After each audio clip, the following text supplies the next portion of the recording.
que estábamos bien. Entonces yo les estaba diciendo que estábamos en el lóbulo temporal. Esta es la cisura de Silvio. Miren ustedes la cisura de Silvio, ¿ok? Cisura lateral también se llama. Que separa el lóbulo temporal del resto de los lóbulos, del lóbulo frontal, del lóbulo parietal. La cisura de Silvio, ustedes pueden encontrar debajo de la cisura esta otra cisura que enseguida les voy a mostrar. Em, tiene, déjenme mostrarles bien antes de continuar. Todos están viendo la figura, ¿no? Bien, entonces es así. Ya, ahora sí. Ahora creo que está mejor para que ustedes se vayan dando cuenta con los nombres. Entonces, bien, en primer lugar tenemos el surco lateral, cisura de Silvio. Después tenemos este surco que se llama surco temporal superior. Miren ustedes, surco temporal superior. Y luego tenemos el surco temporal inferior. ¿Ok? Ahí están viendo ustedes surco temporal inferior. Lo que ha formado en el lóbulo temporal tres circunvoluciones. Una es la circunvolución temporal superior, otra es la circunvolución temporal media y otra es la circunvolución temporal inferior. ¿Ok? En el lóbulo occipital hay un surco que deberíamos marcarlo más o menos así, desde donde nace hasta la escotadura preoccipital. ¿Ok? Se llama el surco parieto-occipital. El surco parieto-occipital divide para atrás el lóbulo occipital. El lóbulo occipital. Pero como ustedes están viendo en esta cara, el lóbulo occipital no está tan bien delimitado como los otros lóbulos que ya les he mostrado. ¿Ok? Por eso que solo vamos o solo les voy a mostrar lo que encontramos en el lóbulo occipital. El surco parieto occipital que separa el lóbulo occipital del resto de los lóbulos. Entonces, eso es lo que vamos a ver en la cara lateral del cerebro. En la cara lateral del cerebro. Vámonos a la cara medial del cerebro. Vámonos a la cara medial del cerebro. Miren ustedes, acuérdense lo que ya les decía. Los dos hemisferios cerebrales están unidos por el cuerpo calloso, por el septum pellucidum y por el fornix. ¿Se acuerdan, no? Cuerpo calloso, septum pellucidum y fornix. ¿Ya? Miren ustedes lo que voy a hacer. Encima del cuerpo calloso está el surco del cuerpo calloso. ¿Ok? Miren. Perdón, no estoy. Ya, ahí está. Ese es el surco del cuerpo calloso. Y ustedes pueden ver que por encima del cuerpo calloso hay un surco, ustedes vean aquí, que se llama el surco del cíngulo. El surco del cíngulo. ¿Ok? Ahí está el surco del cíngulo. Entre el surco del cíngulo y el surco del cuerpo calloso, nosotros podemos encontrar la circunvolución del cíngulo. La circunvolución del cíngulo. Miren ustedes que aquí hay un surco que se llama el surco precentral. Aquí hay otro surco que se llama el surco marginal. Aquí hay otro surco que está muy bien marcado por la parte lateral, no lo veíamos bien, pero aquí sí lo vemos bien. el surco parieto-occipital. Y aquí vemos otro surco importante que es el surco calcarino. El surco calcarino. ¿Ok? Miren, y qué importante, ¿no? Hemos podido delimitar la cara medial del cerebro. Y vamos a delimitar en una circunvolución frontal media. Ahí ustedes están viendo la circunvolución frontal media. Ya les hablé de la circunvolución del cíngulo, la circunvolución frontal media. Este se llama el lobulillo paracentral, el lobulillo paracentral. Este que ustedes ven acá se llama la precuña. Todo este cuadrilátero que ven se llama la precuña.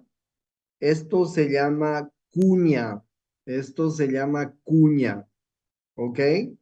De nuevo, circunvolución del cíngulo, circunvolución del cíngulo, circunvolución frontal media, surco, perdón, lobulillo paracentral, precuña, cuña. ¿Ok? ¿Y cuáles son los surcos que vemos? Este es el surco, como ustedes están viendo, del cuerpo calloso.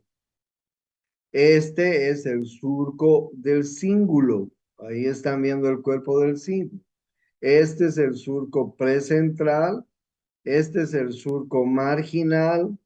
Este es el surco parieto-occipital. Y este es el surco calcarino. ¿Ok? Miren qué bien delimitado está en la cara medial, como ustedes están viendo. ¿Ok? Vámonos a la cara inferior, ¿ok? Vamos a ir a la cara inferior del cerebro. Bueno, ya saben que hay dos hemisferios cerebrales. Voy a achicar un poco para que puedan ver. Primero, ustedes pueden ver en este cerebro la cisura de Silvio. Miren ustedes la cisura de Silvio. Oigan, habían sabido nacer mucho más abajo, ¿no? Porque miren ustedes, la cisura o surco de Silvio, ¿no? Ahí están viendo, miren, todo esto es el surco o cisura de Silvio. Ah, shoot, se me borró. Ahí están viendo, ¿no? El surco de Silvio, o surco lateral, miren ustedes. Y lo mismo en este lado, ¿ok? Lo mismo en este lado. Ahí está el surco de Silvio. Miren ustedes para adelante, ¿no? Ustedes están viendo el lóbulo frontal. El lóbulo frontal tiene varios surcos. Este surco se llama el surco olfatorio. Miren ustedes, el surco olfatorio muy importante en este lado igual. Y además hay unos surcos que se llaman los surcos orbitarios, que forman una especie de una H, una especie de H. Ahí están los surcos orbitarios. Miren, les estoy marcando los surcos orbitarios. ¿Ok? Entonces, bien, hay estos surcos, ¿no? Que parece una H los surcos orbitales. Miren, y este surco les decía que es el surco olfatorio. ¿Por qué se llama el surco olfatorio? Claro, fácil. Ahí está el nervio olfatorio. Lo ven claramente en el surco olfatorio. Está el nervio olfatorio, ¿no es cierto? Y aquí hay una circunvolución que se llama la circunvolución recta. La circunvolución recta. ¿Ok? Ahí ustedes están bien. Por dentro del surco olfatorio. Y ahí ustedes están viendo una serie de circunvoluciones que se llaman las circunvoluciones orbitarias. Porque como ustedes se dan cuenta, toda esta parte del cerebro, del lóbulo frontal, descansan sobre los promontorios orbitarios, ¿sí? No se olviden que en la órbita, por arriba están los techos de la órbita, en la fosa craneal anterior, ahí está descansando esta parte. Por eso se llaman, se llaman, como ustedes están viendo, las circunvoluciones orbitales. ¿Ok? Entre los surcos orbitarios están las circunvoluciones orbitales. ¿Comprendido? Muy bien. Entonces vamos a borrar esto y vamos a borrar esto y nos vamos a ir a la parte posterior. ¿Qué pasa en la parte posterior? En la parte posterior pasa lo siguiente. Déjenme borrar algo que me faltó borrar. Ya, ahora sí. En la parte posterior vamos a ver lo siguiente. Voy a disminuir un poco esto. Ahora sí.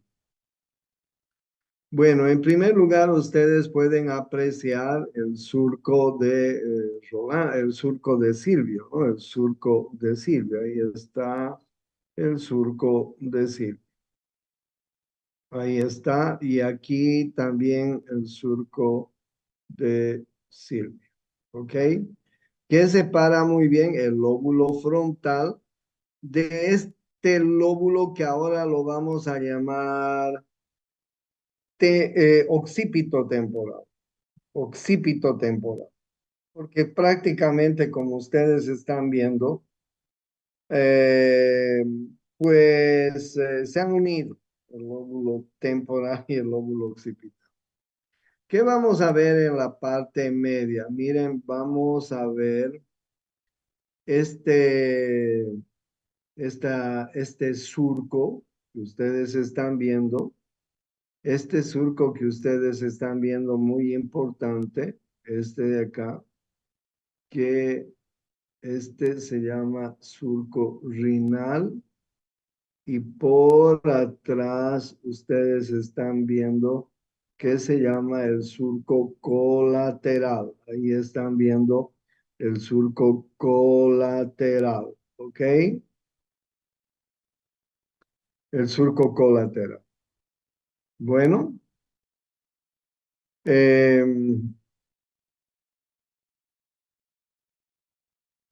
este surco de aquí se llama el surco parieto-occipital. Este surco se llama el surco parieto-occipital. Apaga tu micrófono, por favor. ¿Ya? Entonces, bueno, miren ustedes, aquí les dije el surco renal en la parte por adelante, el surco renal, y por atrás les dije el el surco occipito temporal. Occipito temporal, ahí está. Ah, shit. ¿Ya? Entonces, ustedes pueden apreciar, en primer lugar, este surco, el surco renal. Oh,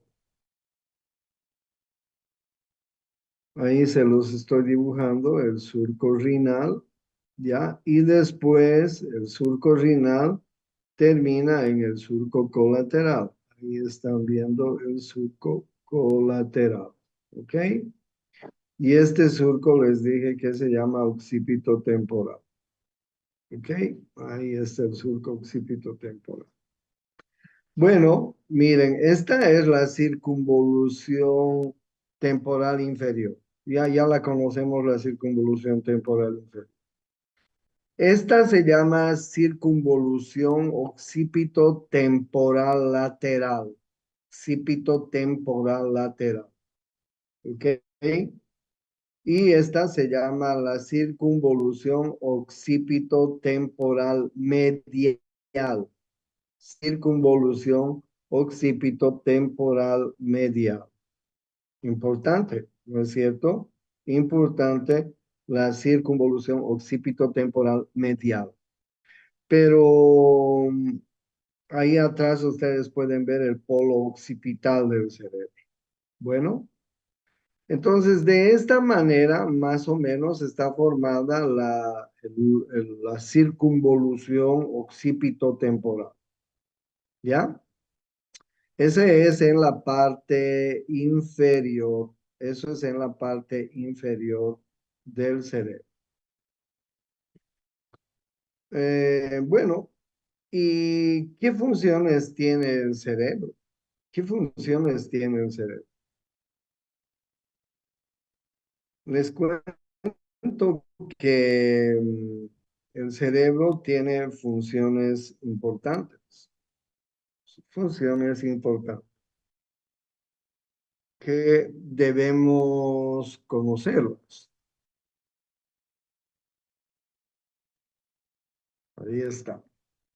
Bueno, ya saben ustedes los lóbulos, ya saben cómo están unidos los hemisferios cerebrales.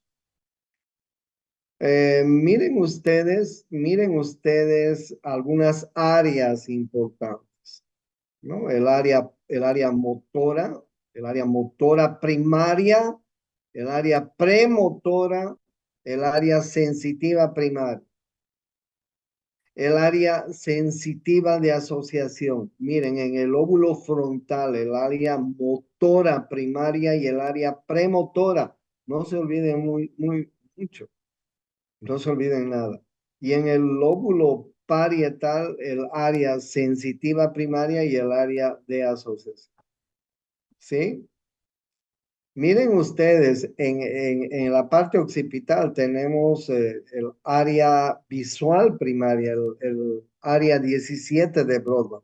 Aquí está el área 1, 2 y 3 de Broadband. Aquí está el área 2, 4 y 6 de Broadband. ¿Ok? El área sensitiva primaria es 1, 2, 3 de Broadband. El área motor es 2, 4, 6 de Broadband. El área visual primaria es área 17 de Broadband.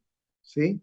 Miren el área del gusto, el área auditiva, el área olfatoria. O sea, en realidad el centro del olfato está en el lóbulo temporal, el centro de la audición y el centro del gusto está en el lóbulo temporal, como ustedes están bien. ¿Ok?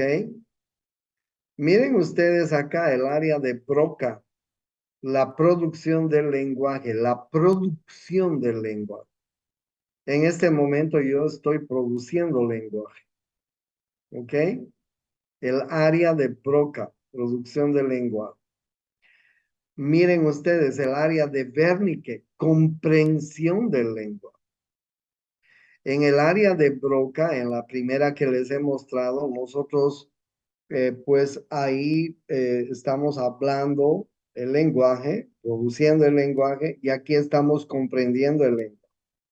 Por eso es que hay gente que tiene facilidad de aprender idiomas. Y hay gente que tiene menos facilidad de aprender idiomas. Área de Broca, producción del lenguaje. Área de Wernicke, comprensión del lenguaje. Muy importante, ¿ok? Y ustedes pueden ver que además hay otras áreas importantes que les estoy diciendo. El área olfatoria, el área auditiva, el área del gusto, el área sensitiva primaria, el área sensitiva de asociación, el área motora primaria, el área premotora, el área visual primaria. ¿Sí? Entonces, estas son funciones importantes que tenemos en el cerebro, en la corteza. Bueno, vean ustedes además algunas otras funciones de cada uno de los hemisferios. Los que somos, los que manejamos el lado derecho del hemisferio cerebral, los diestros, estamos, digamos, manejando el hemisferio izquierdo.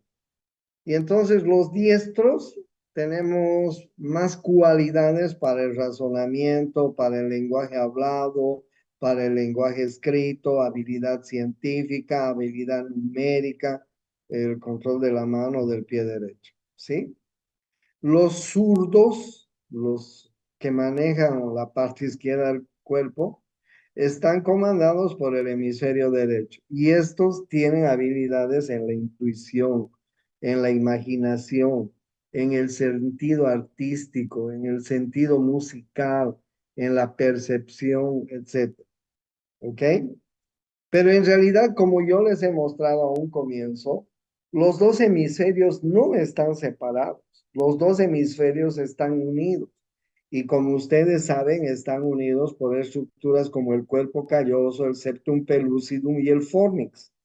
Pero lo que pasa que quien comunica mejor los dos hemisferios, quien asocia mejor los dos hemisferios, es la mujer. Es la mujer. Por eso es que alguna vez yo ya les dije, la mujer tiene la posibilidad de hacer varias cosas a la vez. La mujer, como dicen en la vida cotidiana, tiene un sexto sentido, porque no es que tenga un sexto sentido, lo que pasa es que coordina mejor la asociación entre sus dos hemisferios. Una mujer puede estar haciendo varias cosas a la vez. Una mujer puede estar hablando, puede estar peleando con su marido, puede estar viendo la TV, puede estar cocinando, puede estar atendiendo a la guagua. ¿Entiende? En cambio, el varón no, el varón se concentra en una sola cosa. No, no podríamos hacer tantas cosas. ¿Ok?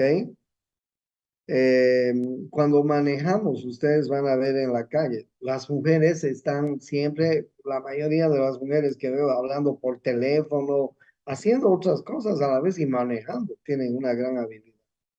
Claro, no son tan hábiles para conducir los coches como el varón, pero la mujer también tiene su habilidad. Pero lo importante es esto, ¿no? La mujer coordina mejor. Otra cosa importante, hay lóbulos que intervienen en la inteligencia, en la memoria, en el carácter, en la personalidad. Y uno de esos es el lóbulo frontal. Les cuento que, pues, ¿cómo supieron que el lóbulo frontal es el lóbulo encargado de estas funciones que yo les digo? Miren, eh, el temperamento lo heredamos. El temperamento lo heredamos, es genético. Si yo les pregunto a cada uno de ustedes, los 25 estudiantes que están acá, ¿a quién sacaste el temperamento que tenés? Ustedes me van a decir, mire, doctor, normalmente soy tranquilo, pero si me hacen enojar, uf, estallo. Y eso creo que lo saqué a mi padre o a mi madre. No lo sé, ustedes saben, ¿cierto? Yo, por ejemplo, saqué el temperamento a mi padre. Mi padre era un jodido. Mis hijos sacaron mi temperamento. Son jodidos los dos. Pero a medida que vamos creciendo, en la niñez, en la infancia, en la adolescencia, el temperamento se amolda gracias al carácter y a la personalidad que cada uno va adoptando en su crianza. El carácter y la personalidad lo vamos adoptando en la crianza. Hay personas que son muy tímidas, por ejemplo, ¿no es cierto? Son así, y hay otras que son extrovertidas. Ustedes, por ejemplo, en el curso deben conocer si hay alguna de las chicas o chicos que es extrovertido, en fin. Pero hay otrita que es tímida, u otrito que es tímido, que no participa mucho. Ah, pero eso no quiere decir que sea un boludito. Eso no quiere decir que no tenga el temperamento fuerte. Ojo, ¿no? Con esos que parecen tímidos. En carácter serán tímidos. En personalidad serán introvertidos, pero no son así. Y además pueden ser inteligentes porque ahí en el lóbulo frontal manejamos la inteligencia y manejamos la memoria. Manejamos la memoria. ¿Ok? Muy importante entonces que ustedes sepan estas cosas del cerebro, ¿ok? Conocen ustedes el área sensitiva, el área motora, no se olviden del área sensitiva y del área motora, no se olviden del área sensitiva, no se olviden del área de la visión. Y ahora les estoy diciendo dónde está el centro del olfato, dónde está el centro de la audición, ¿dónde está el centro del gusto? Lóbulo temporal. ¿Dónde está el área visual primaria? El área visual de asociación, lóbulo occipital. ¿Dónde está el área sensitiva primaria, el área sensitiva de asociación? Lóbulo parietal. ¿Dónde está el área motora y el área premotora? Lóbulo frontal. ¿Ok? ¿Dónde está el área de Broca, la producción del lenguaje? Está en el lóbulo temporal. ¿Ok? ¿Y dónde está el área de la comprensión del lenguaje? El área de Wernicke. Está en el lóbulo temporal. ¿Ok? Entonces son muy importantes estas cosas que yo les estoy diciendo. Finalmente, les tengo que hablar también, les tengo que hablar eh, de algo muy importante que tengo que compartir para que ustedes sepan. Acuérdense, acuérdense que últimamente les he hablado del tronco encefálico, del tallo cerebral, y les he hablado de una formación importante que se llama la formación reticular. ¿Se acuerdan de la formación reticular, no? Es aquella formación que está a lo largo del mesencéfalo, protuberancia y bulbo raquídeo. ¿Ok? Pero les cuento que esta, además, entre todas las funciones que les he dicho de la formación reticular, si ustedes se acuerdan, les dije que ahí se forman los mediadores químicos que intervienen eh, en las comunicaciones neuronales, en la sinapsis. ¿No es cierto? Tenemos muchos mediadores químicos, pero también la formación reticular regula el nivel de conciencia, el nivel de conciencia, ¿ok? Y miren cómo la formación reticular está a través de vías eferentes comunicada la formación reticular con todo el cerebro. Ahí ustedes pueden ver vías que están yendo hacia el lóbulo frontal, hacia el lóbulo parietal, hacia el lóbulo temporal, hacia el lóbulo occipital. ¿Ok? Esta comunicación que tiene la formación reticular con casi todo el cerebro a través de estas vías se llama la vía del sistema activador reticular ascendente, más conocida como SARA o SAR. Si ustedes quieren, en el inglés es solo SAR. En el español es sistema activador reticular ascendente. En el inglés es solamente SAR. System Activator Reticular. ¿Ok? Pero en el español es sistema activador reticular ascendente. A SARA, no se va a olvidar. ¿Qué es el SARA? Es la comunicación que tiene la formación reticular con el tálamo y todos los lóbulos del cerebro. Ese es el SARA. Y como les digo, la formación reticular es encargada de la conciencia, del nivel de conciencia. Por eso es que cuando hay ahí les estoy además diciendo que es la formación reticular. Es una red de neuronas, la formación reticular, que se encuentra en el tronco del encéfalo y en el diencéfalo, concretamente en el tálamo. Esto está situada en una de las partes más bajas del encéfalo y por consiguiente tiene un papel fundamental en todo lo que ocurre en las áreas superiores. Como la formación reticular es una red de neuronas, sus límites y fronteras son difusos y no es nada fácil saber dónde empieza y dónde acaba. Por ejemplo, a simple vista es prácticamente imposible localizar y en todo caso es posible ver un modo aproximado las estructuras por las que está repartido. Se considera que es el punto de partida de la formación reticular, una parte del tronco del encéfalo llamada protuberancia anular entre el bulbo raquídeo y el mesencéfalo, y que desde ahí sube hasta llegar al tálamo, abriéndose cada vez como un abanico. Esta formación está constituida por un centenar de grupos de neuronas esparcidos de manera irregular por el tejido nervioso. Miren ustedes, ¿ya? ¿Cuáles son las funciones? La formación reticular tiene un papel fundamental a la hora de regular el nivel de conciencia que se tiene. Un proceso en el que también interviene especialmente el tálamo.